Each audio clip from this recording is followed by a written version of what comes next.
بسم اللہ الرحمن الرحیم۔ السلام علیکم دوستو، آج ہم بیان لے کر آئے ہیں مولانا عبدالحنان صاحب کا۔ آج کی ویڈیو کا عنوان ہے زبان پر قابو رکھو۔ تو چلیے بیان کو شروع کرتے ہیں۔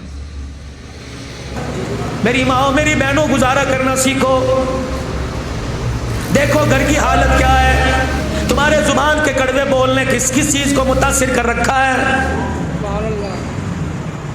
تازہ تازہ جانور کٹا گوشت مارکیٹ میں آیا، پانی کوئی نہیں لگا۔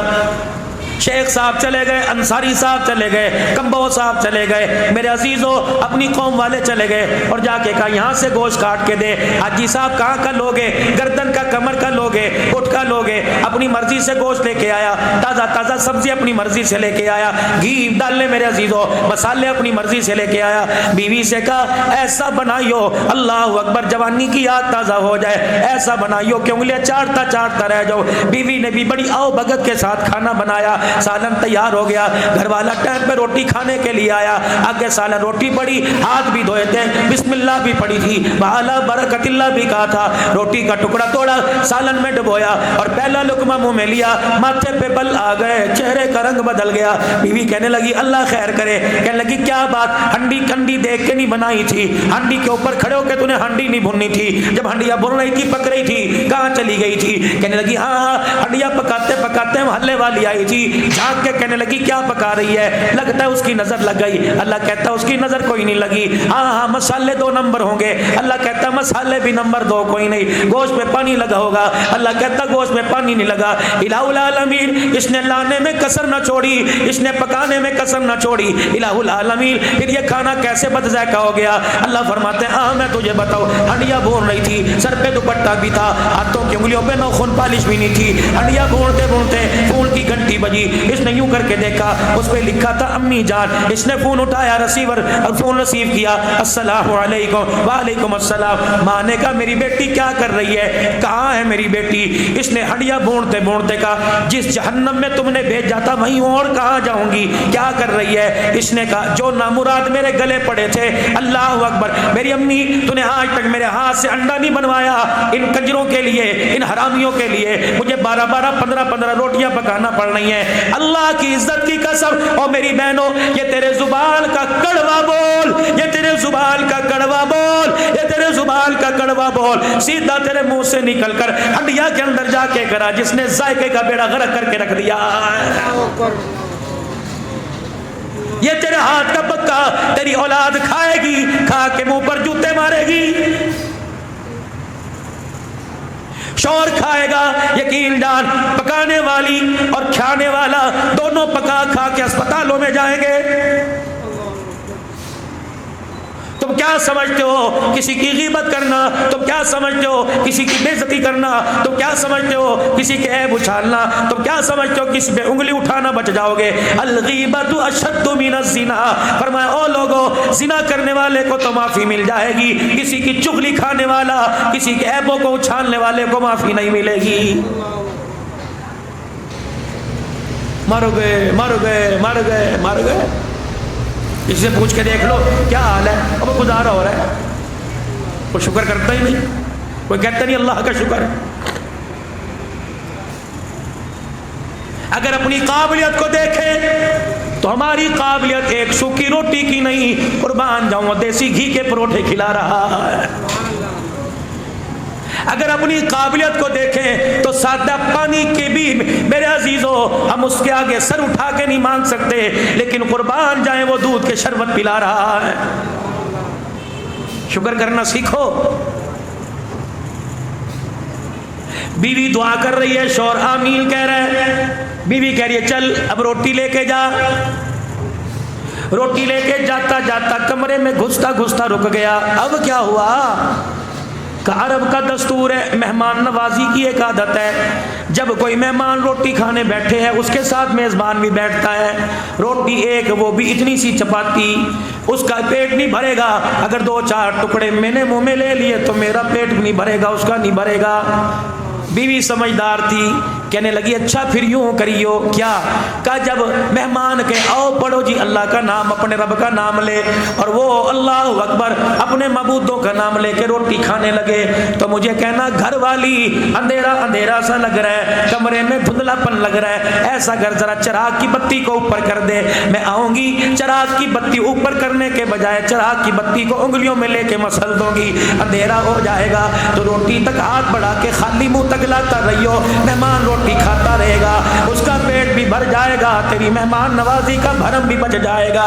اللہ اکبر، جب دسترخوان لگا، گھر والی ذرا چراغ ذرا اونچا کر دے، روشنی ذرا تیز کر دے، گھر والی نے چراغ اونچا کرنے کے بجائے چراغ بجھا دیا، میزبان دسترخوان تک ہاتھ لاتا رہا، خالی ہاتھ اپنے منہ تک لاتا رہا، چب چب کرتا رہا، مہمان سمجھا کھانا کھا رہا ہے، جب کھا لیا اللہ اکبر اور چاہیے کہ نہ اس میں برکت ہی ایسی تھی، ایک روٹی کھائی نہ گئی۔ اللہ اکبر، تو نے اندھیرا کر کے اپنے دسترخوان کو، اپنی میزبانی کو مہمان سے تو چھپا لیا، خدا سے کیسے چھپا سکتا ہے؟ صبح ہوئی، مہمان کا ہاتھ پکڑا، کہا جی اٹھیے ہماری نماز کا وقت ہو گیا، اب جس نے کھلا کے سلایا تھا اٹھ کے اس کے آگے سجدہ کرنے کا وقت آ گیا، مسجد نبوی میں لے کے جانے لگا، حضور مصلی پہ کھڑے ہو کے دروازے کو یوں دیکھ رہے، جب وہی صحابی مسجد نبوی کے دروازے پر آیا، حضور نے اللہ کا قرآن پڑھنا شروع کر دیا، وَيُؤْثِرُونَ عَلَىٰ أَنفُسِهِمْ وَلَوْ كَانَ بِهِمْ خَصَاصَةٌ۔ اللہ اکبر، ایک روٹی دینے والے میزبان کو قریب بلایا،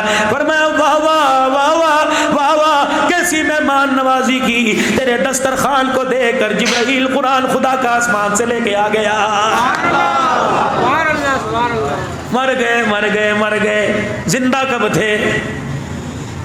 اگر زندہ ہوتے تو ختم نبوت پہ کوئی انگلی نہ اٹھاتا، مر گئے زندہ کب تھے؟ نبی کی عائشہ پر کوئی انگلی نہ اٹھاتا، مر گئے زندہ کب تھے؟ اگر زندہ ہوتے تو ابو بکر کو کوئی برا نہ کہتا، امیر معاویہ کی شان میں گستاخی نہ کرتا، حضرت رقیہ ام کلثوم کو گالیاں نہ دیتا، نبی کی عمر کوئی گالیاں نہ دیتا۔ اور کب تک مرے رہیں گے؟ اس مرے پر میں قبروں میں چلے جائیں گے، اور لوگوں رزق کا وارث اللہ، عزت کا مالک اللہ، شہرت کا مالک اللہ، حیات کا مالک اللہ، موت کا مالک اللہ۔ ڈٹ جاؤ کفر کے مقابلے میں ڈٹ جاؤ۔ رب کعبہ کی قسم ہے، بدر کا میدان تھا، 313 میدان کے اندر اترے، پیر میں جتی کوئی نہیں، سر پہ ٹوپی کوئی نہیں، کال پگڑی کوئی نہیں، پیٹ میں روٹی کوئی نہیں، تن پہ کپڑا کوئی نہیں، لیکن میرے عزیزوں ایمان کا جذبہ لے کے اترے تھے۔ ان کے ایمان کی طاقت کو دیکھ کر جبرائیل بھی اپنا لشکر لے کے ان کے ساتھ آ کے کھڑا ہو گیا تھا۔ شکر کیجیے اللہ کا ادا، ہر حال میں اللہ کا شکر۔ 3 باتوں کا خیال رکھ لو، ہمیشہ کامیاب رہو گے۔ پہلی بات یہ، کبھی بھی اپنے دسترخوان پر میرے عزیزو، اللہ اکبر، کبھی بھی میرے عزیزو اپنے دسترخوان پر حرام کا لقمہ لے کے نہ آنا۔ بچوں نے آم مانگے، کہتے بیٹے گنجائش کوئی نہیں، بچوں نے فروٹ مانگا، کہتے بیٹے گنجائش کوئی نہیں، ان کی فرمائش بے شک 15 دن میں پوری کر، ان کی فرمائش بے شک 10 دن کے اندر پوری کر۔ خبردار اپنے بچوں کے لیے حرام نہ لے کے آئیو۔ اگر تیرے دسترخوان پر، میری بہن، میری ماں، میری رانی، اگر تیرے دسترخوان پر حرام کا لقمہ آ گیا تو رب محمد کی قسم ہے تیرے آنے والی 3 نسلوں کا بیڑا غرق کر کے رکھ دے گا۔ بچوں کو پیچھے لگا دیا، ابو گھر آوے تو کیا کہنا ہے، ہم نہیں بازار سے برف لے کے آتے، ہم نہیں کولر کا پانی پیتے، ہمیں فریج لا کے دے، جہاں مرضی سے لا کے دے۔ پتہ ہے یہ ابو 6 سال بھی دن رات محنت کرتا رہے، فریج نہیں لے کے آ سکتا، لیکن گھر کے اندر کل روٹی کھانے لگا ہے۔ تیرے ساتھ تو رہنا ہی دشوار ہے، تیرے ساتھ رہنے سے بہتر تھا اچھا گاڑی کے نیچے آ کے مر جاتی، ہمیں زہر کی گولیاں لا دے۔ تو کیسا باپ ہے؟ دنیا کے باپوں کو دیکھ، ٹی وی بھی، فریج بھی، گاڑی بھی دروازے پہ کھڑی ہے۔ ایک بچوں نے فرمائش کی، تیرے سے نہیں کریں گے، کسی محلے والے سے کریں گے، فریج لا دیتا کیا تھا۔ اب یہ اللہ اکبر ساری رات کروٹیں بدلتا رہا، اسے فوم کے گدے پہ کانٹے چبھتے رہے۔ یہ اٹھا، بیوی نے سیدھے منہ بات نہ کی، اس نے کپڑے مانگے کہاں پڑے ہیں، اس نے روٹی مانگی کہ اچھا کیا مصیبت دے رہی ہو، رات کھائی نہیں تھی۔ کل سے بچنے کے لیے اس نے بڑا چھرا اپنے ہتھیار اپنے بازو میں سے نکالا۔ اس نے نہ پیر دیکھا نہ فقیر دیکھا، اپنا دیکھا نہ پرایا دیکھا۔ گھر کی کل سے بچنے کے لیے اس نے دکان کا چھرا تیز پرہیز کر دیا، حرام کمایا حلال کمایا، اللہ اکبر، تنگ آمد بجنگ آمد، پھر پتہ نہیں کہاں سے سود پہ پیسہ اٹھا کے لاٹری کی بولی لے کے گھر کے اندر فریج لے آیا، تو نے فریج کے اندر برف کا پانی، ایک پیالہ پانی کا رکھا، برف کا پیالہ جب فریج کے اندر جم کے باہر آیا، فرشتے نے اعلان کیا اور اعلان کر کے کہنے لگا اے برف کا پیالہ نکالنے والی، تو نے اس برف کے پیالے میں پتہ نہیں کتنے مظلوموں کا خون ڈالا ہوا ہے، پی لے، شربت بنا کے پی، روح افزا بنا کے پی، دودھ سوڈے بنا کے پی، میٹھا دودھ کر کے کلو کلو پی جا، گٹ گٹ کر کے پی جا، لیکن اس پیالے کو، اس ٹھنڈے برف کے پیالے کو اپنے ہونٹوں کے لگانے سے پہلے سوچ لینا پتہ نہیں کتنے مظلوموں کا خون اس میں آیا ہوا ہے، پتہ نہیں کتنے پریشانوں کے آنسو اور دم اس میں آئے ہوئے ہیں، برف کا پیالہ تو تجھے مل گیا، خدا کی طرف سے فرشتہ اعلان کر رہا ہے تجھے حوض کوثر سے محروم کر دیا گیا ہے۔